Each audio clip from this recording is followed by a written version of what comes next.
Musim panas 2024 sempat menyulut harapan baru bagi para pendukung Manchester United. Kedatangan Ruben Amorim sebagai arsitek baru dengan filosofi sepak bola modern dan segar seolah menjadi pertanda kebangkitan. Tapi yang terjadi justru sebaliknya, setan merah tersesat, kehilangan arah di tengah kerasnya Premier League. Pekan demi pekan, kekalahan datang silih berganti. Di mata para fans, ini bukan hanya kekalahan, ini adalah pengkhianatan terhadap warisan klub. Kini, kita bicara tentang kenyataan pahit yang sulit diterima. Manchester United terdampar di posisi ke-16 klasemen Premier League. Sebuah tempat yang tak pantas bagi klub sebesar ini dan menjadi catatan terburuk sejak musim 1973-1974, musim kelam saat mereka terdegradasi dari kasta tertinggi. Para penggemar marah, kecewa, bahkan mungkin mulai lelah berharap. Dari teatrikalnya Old Trafford hanya terdengar gema keputusasaan. Satu-satunya cahaya kecil dalam kegelapan ini adalah tiket ke final UEFA Europa League. Amorim tahu harapan klub dan pekerjaannya sendiri bertumpu pada satu pertandingan itu. Jika gagal membawa pulang trofi Eropa, akankah ia jadi korban berikutnya dari kegagalan berantai United? Jawabannya mungkin tinggal menunggu waktu. Tapi sebelum lanjut, jangan lupa like, subscribe, dan nyalakan loncengnya dulu ya. Ruben Amorim datang ke Old Trafford dengan segunung ekspektasi dan janji perubahan. Menggantikan Erik ten Hag pada November lalu, pelatih muda asal Portugal itu diharapkan menjadi sosok penyelamat, pembawa revolusi bagi tim yang kehilangan identitasnya. Namun realitas sepak bola Inggris jauh dari kata ramah. Harapan itu dalam sekejap berubah menjadi tekanan yang menyesakan. Amorim gagal memperbaiki performa Manchester United di kancah domestik, tak hanya terdampar di peringkat 16 Premier League, tapi juga tersingkir lebih awal dari Piala FA dan Piala Liga Inggris setelah dipermalukan oleh Fulham dan Tottenham. Namun di tengah puing-puing kegagalan itu, Liga Eropa menjadi satu-satunya panggung di mana Amorim bisa bernapas lega. Aneh memang, sebuah tim yang goyah di Liga justru tampil garang di pentas Eropa. United menyingkirkan tim-tim tangguh seperti Lyon dan Athletic Bilbao, seakan ingin menunjukkan bahwa mereka belum sepenuhnya mati.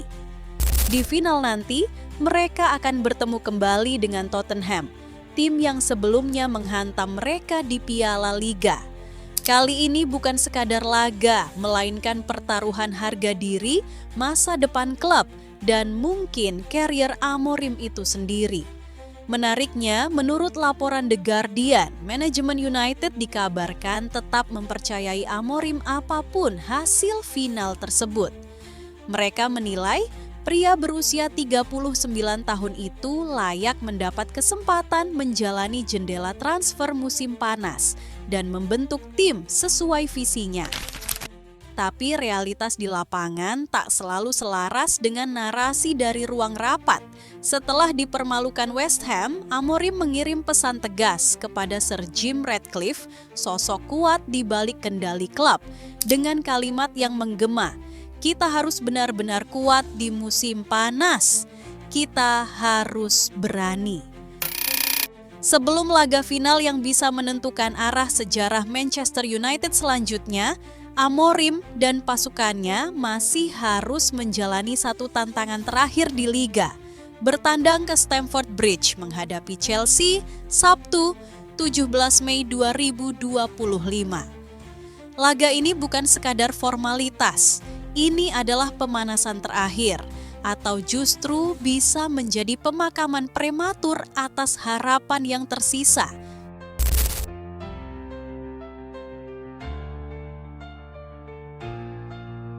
Jika ditelusuri lebih dalam, keterpurukan Manchester United musim ini bukanlah buah dari satu kesalahan tunggal. Ini adalah runtutan dari serangkaian keputusan yang keliru, strategi yang gagal dieksekusi, dan ruang ganti yang kehilangan bara. Ruben Amorim memang datang membawa ide dan intensitas baru, tapi ia mewarisi tim yang sudah retak dari dalam. Mentalitas para pemain goyah, kepercayaan diri menipis, dan setiap pekan hanya memperlihatkan kebingungan yang makin menjadi. Masalah paling kentara terlihat dari lini belakang, rapuh, mudah panik, dan tak jarang justru menjadi sumber bencana. Ketidakkonsistenan pemain kunci seperti Lisandro Martinez, Luke Shaw, dan penjaga gawang mereka Onana memaksa Amorim merombak formasi hampir setiap pekan.